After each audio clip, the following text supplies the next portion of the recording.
Welcome to class number 1 of Pilates at home, approximating the reformer machine workouts with resistance bands. I was thinking about how to start this one today.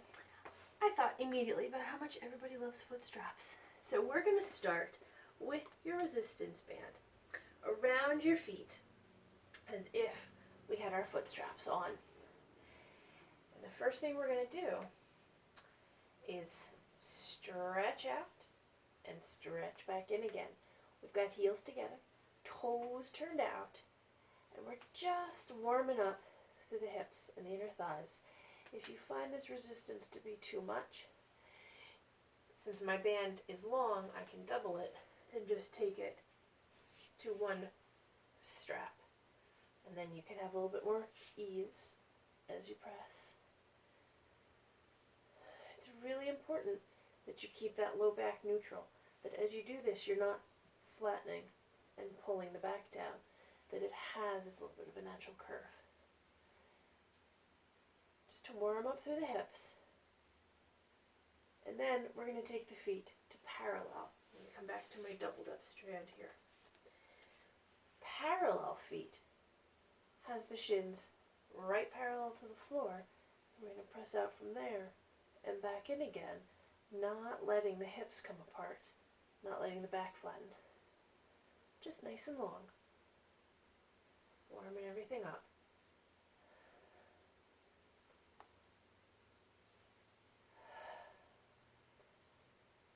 Now we're going to press out and come up to 90 degrees, or towards it, depends on how your hamstrings feel today. Again, we're not flattening through the low back, we've got a natural curve. So by raising up, we're not tucking and flattening, we're staying neutral, pulling the toes back and getting the deepest hip stretch we can.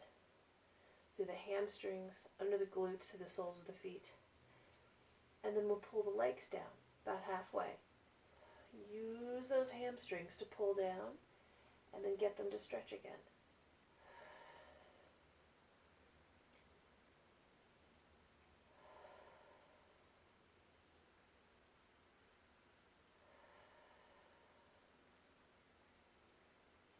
One more time here. And we're going to turn out your toes for a different kind of stretch. More through the outer leg than right behind the hamstrings. And pull that down.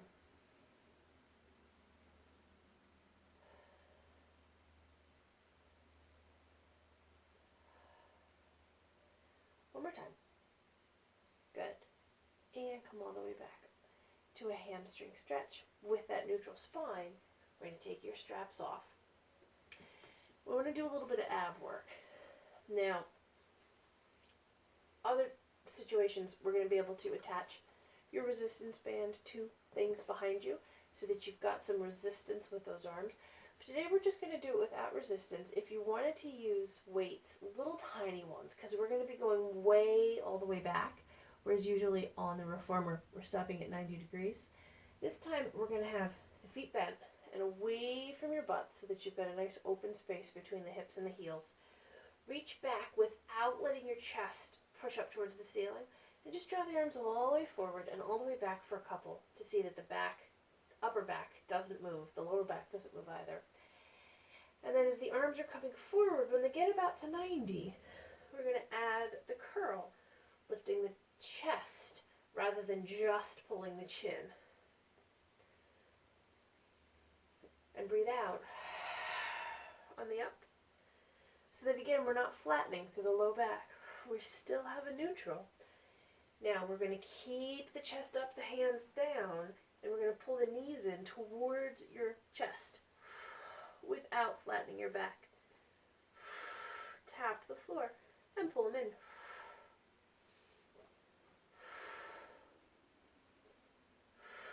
One more time. And then I want the toes down, arms up and down from the shoulder blades. So it's not just a hand flap, it's the blades themselves. Pumping the arms. We want to go out, 2, 3, 4, 5. Inhale, 2, 3, 4, 5.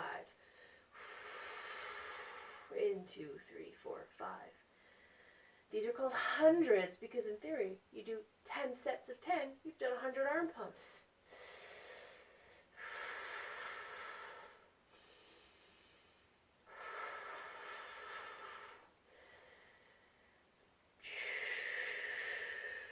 Don't let your neck strain. You're lifting your whole chest. One more round. In, 2, 3, 4, 5. Out, 2, 3, 4, 5. Lay it down and knees come in. Good.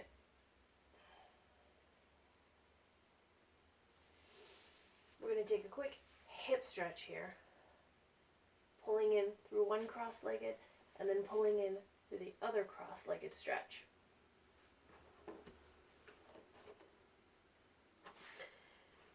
So we're going to do a bit of bridging. Again, feet on the floor. This time we want your heels closer to your butt, right underneath your knees. You don't want the foot back so far that the knee is ahead of the ankle, but you want that foot right underneath the knee. Feet right close to each other, and you want to make sure they're parallel. There's a tendency to just be naturally turned out a bit. Really turn the heels out just a smidge so that you've got that good parallel. Hands are going to come down on the floor to engage through the shoulder blades. We're going to lift your hips up into a bridge and then back down again. All the way up and all the way down, trying not to push yourself backwards.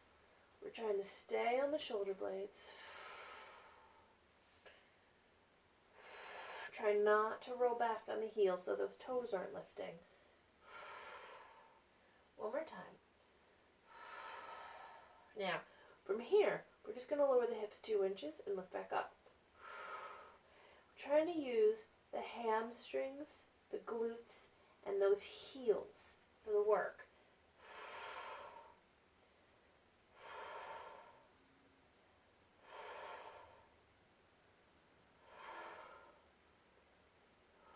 One more time, and we're going to roll back down. Now, if you wanted to make it a little bit harder, you could take yoga blocks and put them underneath your feet to elevate a bit. Or, you can see it next to my couch here, you could turn and put your feet right onto those couch cushions so that you've got a nice solid base to lift from.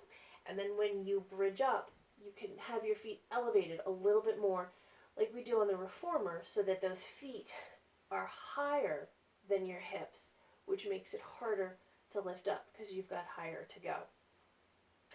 So we're going to transition back to another ab exercise, which is tabletop those knees again, right on top of the hips, shins parallel to the floor, neutral spine. We're going to curl up the head and shoulders, reach both fingers to one knee. The other leg's going to stretch out, and we're going to change the knees. In and out.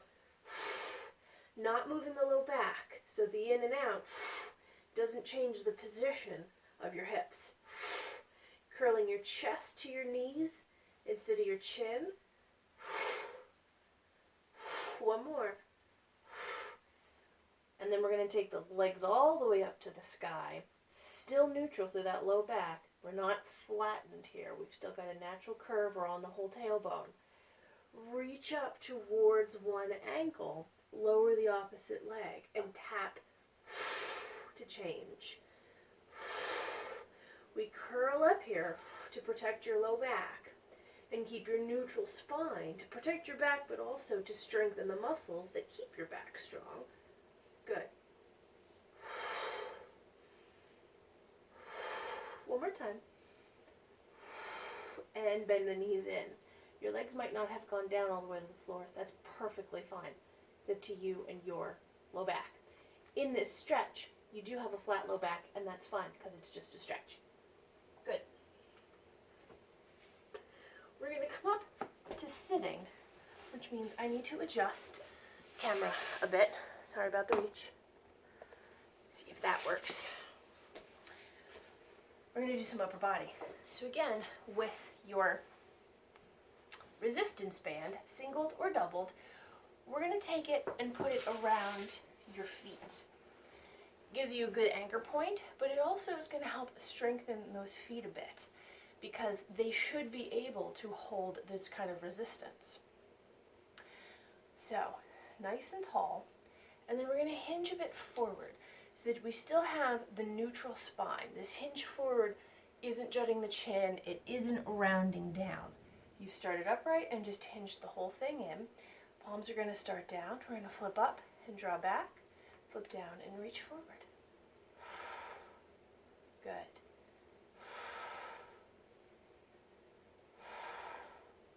Now this is about the shoulder blades, pulling back. It's not about how far the arms go. It's about the blades squeezing through the upper back, you staying hinged forward. One more time. And now up a little bit higher and reach the elbows sideways. Good. Again, it's about the shoulder blades squeezing together, unshrugging so that this move is not pulling from the tops of the shoulders. It's called pulling from the shoulder blades.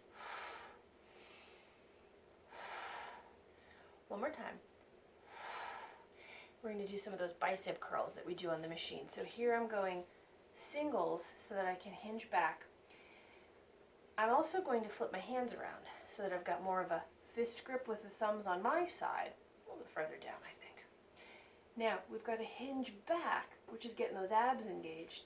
We pull the fists up.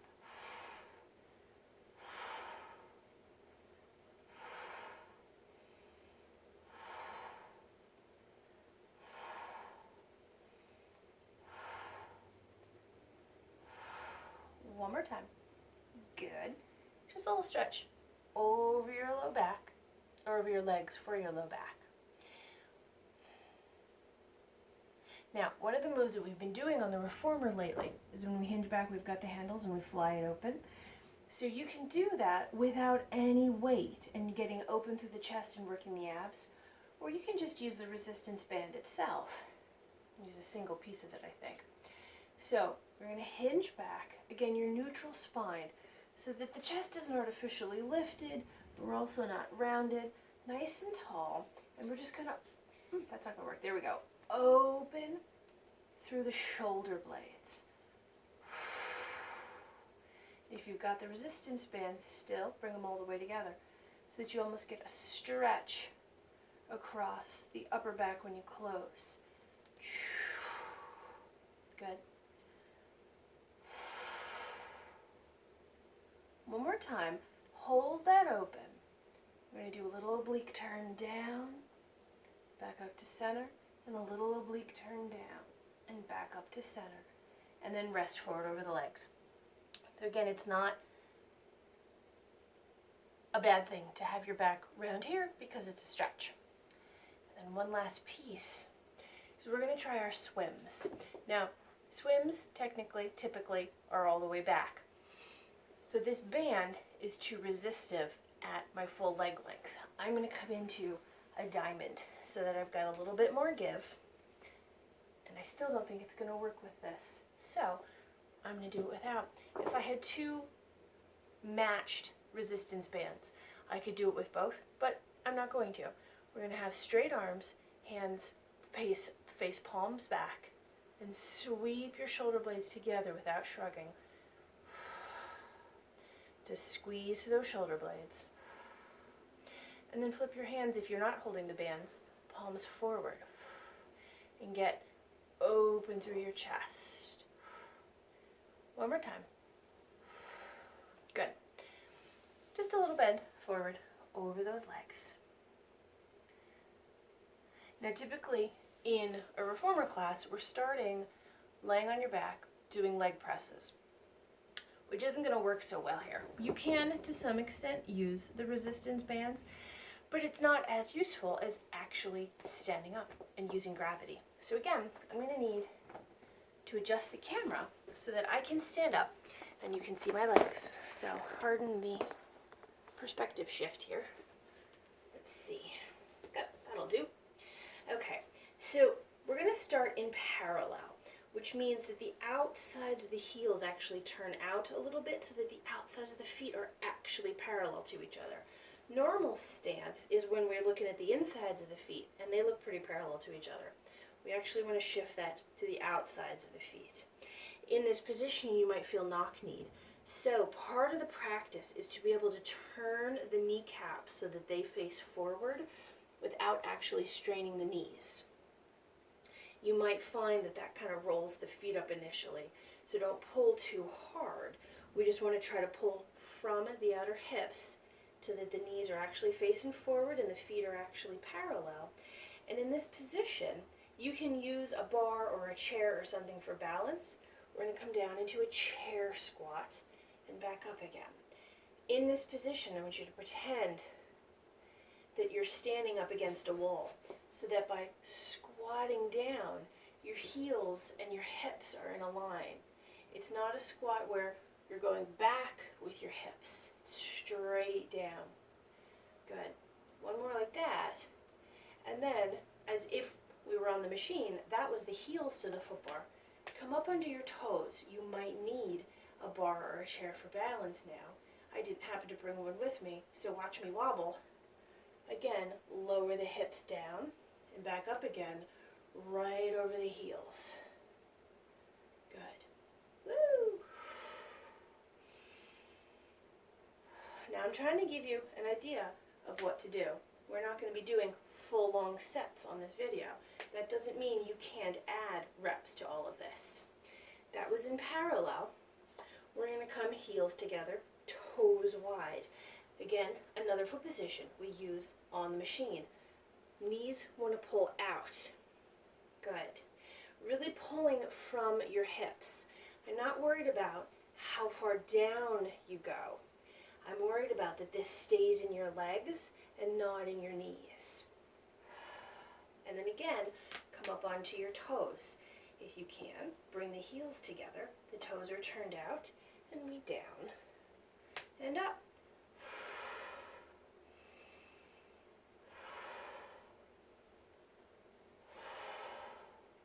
One more time.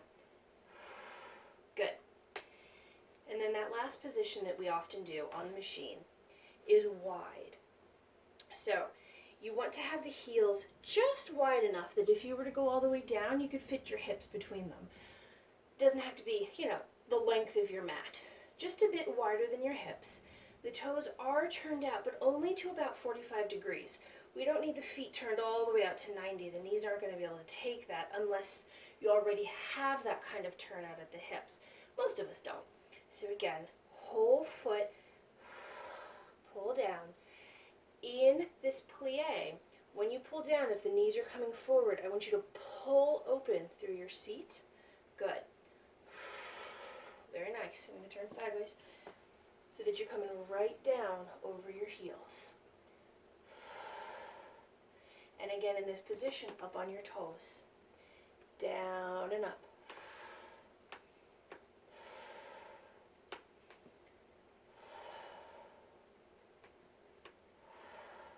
One more time. Good, good. Now, of course, you can't get away from the heel raises, even here. So again, we've got real parallel. So the outsides of the feet are parallel to each other.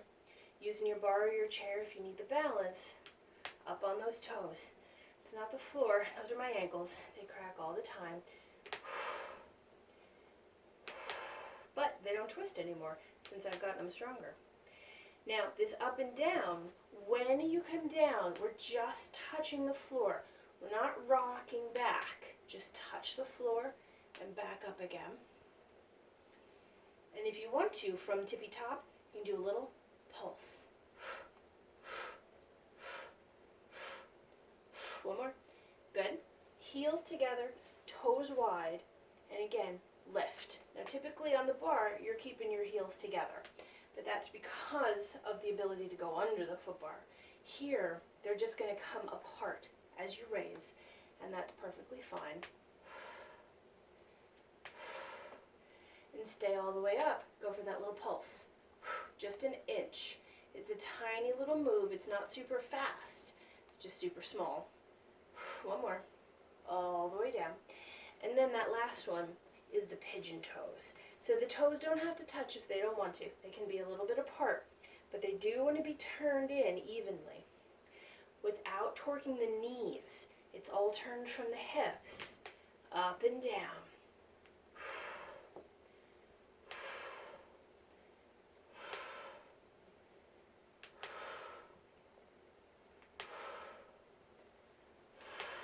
Whoops, fallen.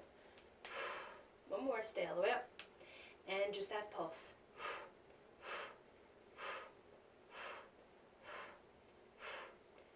One more. All the way down. So was just a quick little bit to get you warmed up, to remind you how it feels to be on the reformer machine. If you haven't been on the reformer machine and you're trying this out anyway, the big thing is that your back is always neutral. Don't let it go flat. Don't tuck it. Propping your hands under lifts it up, which takes it out of neutral is even further. You want to use your core and your pelvic floor to stabilize the hips against the movement of your upper body and your lower body, so that we're training your low back to be neutral all of the time. Not just when you're exercising, but when you're sitting, when you're walking, throughout your whole life. That is our workout number 1 during our temporary holistic shutdown, and I'll see you back soon for more.